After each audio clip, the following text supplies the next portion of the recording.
Nous sommes de retour en studio. Si vous nous prenez en cours, vous faites bien.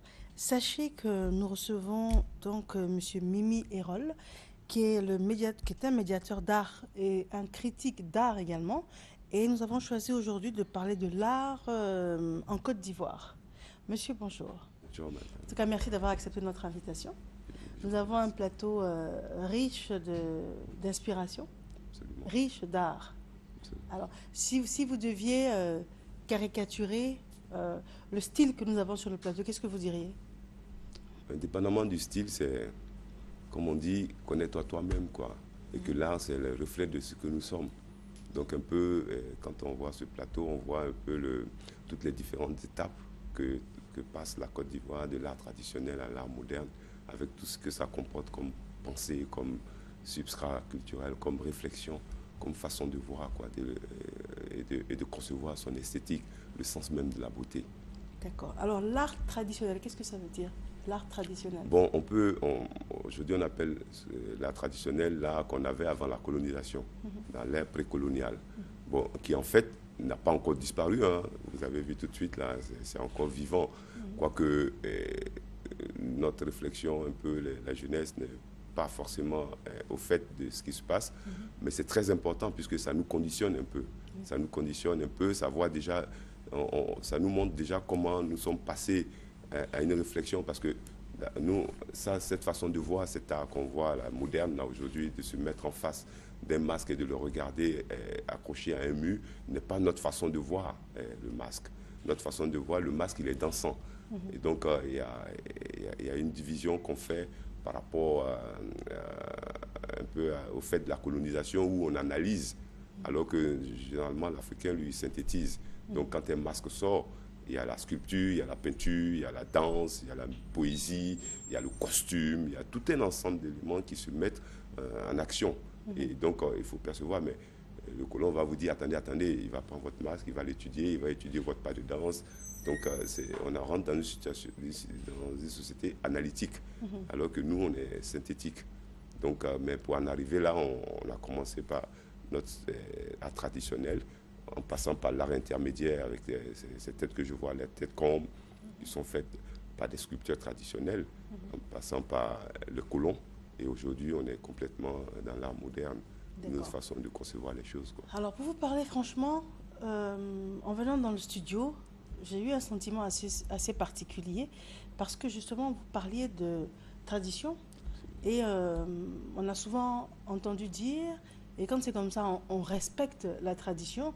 Il y a des masques qu'on n'expose pas, il y a des masques qu'on n'accroche pas, il y a des masques que les femmes ne doivent pas voir. Il y a beaucoup d'interdits autour du masque. Et le fait que tous ces éléments soient sur le plateau, il y avait un caractère, est-ce qu'on viole la parce qu'on rentre dans le modernisme? Est-ce qu'on a demandé la permission? Est-ce normal ou est-ce pour les besoins de la télé? Qu'est-ce que vous pouvez nous expliquer? Quand vous parlez des masques anciens, on parle de la sacralité. Et ça, c'est important que vous parliez de ça, parce que quand vous voyez, nous utilisons le bois pour faire le masque.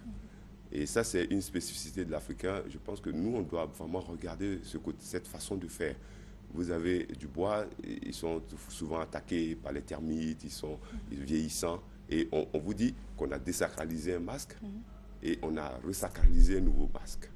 C'est-à-dire que c'est un peu la convention même d'une société d'accorder à ce masque nouveau un pouvoir. Un pouvoir, vous voyez. Et quand vous voyez en termes de transfert d'énergie, quand vous voyez ça, je pense que la vraie connaissance de ce que nous avons laissé derrière nous est un peu encore devant nous en termes de téléportation d'une énergie d'un objet à un autre objet. Et donc, ça montre aussi le sens de la communauté. Et donc, avec ces interdits, avec toutes ces règles qui régissent cette société, parce que le fait même de distinguer la femme de l'homme, l'enfant, de celui qui peut voir, de ce qu'il peut faire, ce qu'il ne peut pas faire, c'est déjà une structure sociale qui est tout à fait différente de notre société aujourd'hui, où le monde devient un peu mixte, et donc qui caractérise nos sociétés. D'accord, donc ça veut dire, si je vous ai bien suivi, ça veut dire que y a une dimension où il y a le transfert d'énergie, en fait, et là, ce ne sont que des représentations dont on parle sur le plateau. C'est-à-dire qu'il n'y a pas de côté intrinsèque, mystique, puissant. C'est juste une représentation. Non. C'est-à-dire, ça aurait pu être une photo, c'est ce que vous voulez nous dire? Quand bien même c'est du bois Oui, aujourd'hui. vous voyez, d'abord, l'objet est quand même, c'est quelque chose de tangible qui nous amène, parce que la dimension du masque même, quand bien même vous connaissez la personne qui danse le masque dans le village, mais quand il est dans le masque, il n'est plus une personne. C'est un intermédiaire entre les forces supranaturelles et l'homme. C'est un médiateur qui transmet. Donc, ce type de code, ce type de... Parce que l'homme n'est pas fait que de chair. Il y a l'âme et il y a l'esprit. Donc, il faut atteindre ces dimensions de l'homme.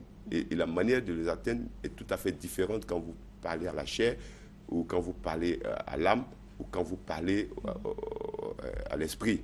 Et tout ça est en même temps lié à des viscères. Le cerveau, le cœur, le sang, pour l'âme, la chair pour l'homme, pour le physique, le tangible. Donc, on peut partir du tangible vers l'intangible et vice-versa. Donc, et c'est toute la dimension de l'humain que l'Africain codifie ainsi. Et je pense que, bien qu'on nous ait fait, on ait basculé dans une société tout à fait différente, où l'esthétique admet et sépare le temps et l'espace. Parce que nous, on ne fait pas de différence entre espace-temps. L'art du temps, la musique et l'art plastique ou l'art de l'espace sont confondus dans la sortie du masque. Dans la sortie, tout à fait. Alors qu'aujourd'hui, on distingue la musique de la plastique. Vous voyez, ça, c'est en analyse. Mais finalement, je pense que l'homme est comme l'art premier. Finalement, une fois qu'on a analysé, je pense qu'on rentre dans un système où on revient un peu à la conception africaine même de l'art, sa façon de voir la vie, sa façon de considérer les choses. Donc, alors, si vous deviez nous passer en revue ce que vous avez choisi de nous présenter ce matin, c'est bien évidemment pour balayer le répertoire. On va faire un survol. On va faire un survol. Tout à fait. Donc, vous voulez qu'on commence par donc, on parle actuellement, la première, ce qu'on appelait primitif, on appelait ce que nous avons, parce que on n'a même pas laissé, parce que dans d'autres encore sociétés, surtout les sociétés du Nord, de l'Ouest et tout, c'est en vigueur. Les masques ont encore un pouvoir, bien que d'autres ne voient plus ça comme du même œil. La société des masques ou sacrés régissent encore des sociétés. La société, et ceux qui sont affiliés à ça sont les plus riches, ils sont les gens les plus stables d'entre nous, parce qu'ils ont vraiment le pied dans la tradition et ils savent où ils vont. Et je veux vous prendre, pour rebondir là-dessus, nous avons ici dans l'équipe de production un des cadreurs qui nous a aidés pour la mise en place. Parce que, étant de l'Ouest, il a estimé qu'il y a certaines choses dont il fallait tenir compte pour pouvoir présenter le masque.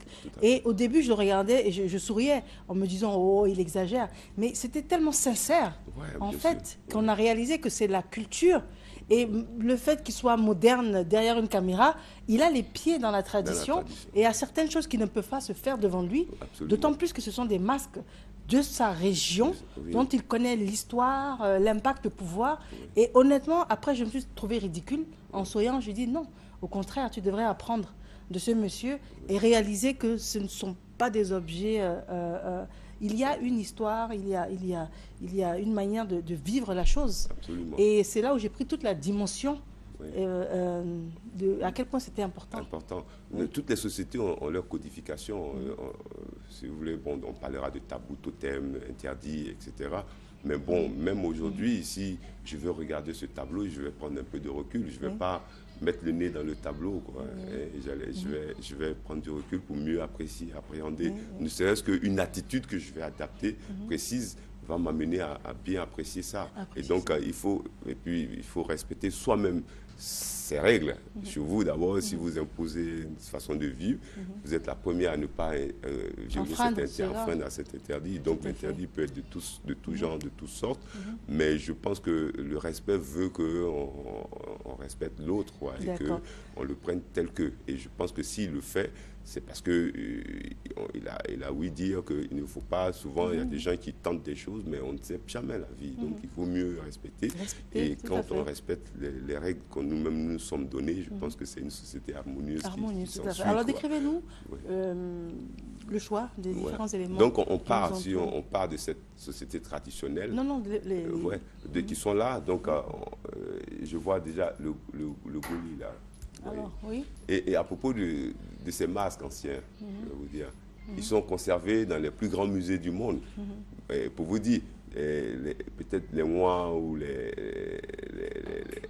Baoulé Godet qui ont fait ça, ils n'ont même pas fait pour le gourou qui est à côté, ils n'ont même pas fait pour le BT, ils n'ont pas fait même pour... Ils l'ont fait pour leur petite communauté et pour l'homme. Mais aujourd'hui, ça parle au monde entier. C'est une inflexion sur eux, mais qui devient un langage international, mondial. Donc, je pense que ça peut nous aider à comprendre que, je pense que comme votre technicien, vraiment, comprendre ce que vous avez, respecter ça. Et déjà, le fait que vous respectez, vous voyez, ça peut avoir une réflexion internationale sur le monde extérieur. Et c'est le masque dont vous parlez que l'on voit à l'antenne actuellement. Oui. Le masque lunaire, là, le goli, vous voyez. Donc, ils l'ont même pas fait pour toutes les populations de Côte d'Ivoire, ils l'ont fait pour un groupe. Mais aujourd'hui, ça parle au monde entier. Ça est dans des musées comme le Cré-Brandy, au Smithsonian Museum de New York. Alors, ce masque, qu'est-ce qu'il dit? Il parle au monde entier, mais qu'est-ce qu'il dit, par exemple? Comment est-ce qu'on peut, quand on ne s'y connaît pas du tout, comment est-ce qu'on peut apprécier un masque? Parce qu'en tant que personne moderne, on regarde, on se dit, il est beau, il n'est pas beau, c'est subjectif. Mais il faut aller au-delà. Devant l'œuvre d'art, on est libre d'apprécier. Tout à fait. Donc, quels sont les critères dont il faut tenir compte pour apprécier la qualité et la valeur d'une œuvre? Plus on s'interroge sur pourquoi est-ce que ce masque a une forme de disque. Pourquoi est-ce qu'il y a beaucoup de rondeur? Quelle est la fonction de ce masque? Parce que derrière lui, c'est un ensemble de masques. Lui, je pense que c'est un masque ouvreur qui ouvre une cérémonie qui a une fonction bien précise. Parce qu'il y a, je crois, le Gouin lui-même, le patron de ce masque même qui vient, qui l'annonce, etc. Donc, vous voyez déjà, quand vous voyez quelque chose de lunaire, vous pensez à un astre qui est la Lune, qui est lié, qui est associé à beaucoup de choses, beaucoup à la féminité, ça libère toute une flopée d'informations sur ces astres. Donc c'était quelque chose de l'enseignement. Donc les initiés de tout ça, ils savaient vraiment toutes les associations qui étaient liées à ça. Voilà. D'accord. Alors, il est 7 heures. Nous allons faire une courte pause publicitaire et nous sommes persuadés que ce plateau vous intéresse, la richesse de son contenu, mais surtout le fait de pouvoir oxygéner et faire travailler votre réflexion, votre culture. Et vous allez voir que ça ne pourra que vous servir. On se retrouve juste après cette transition.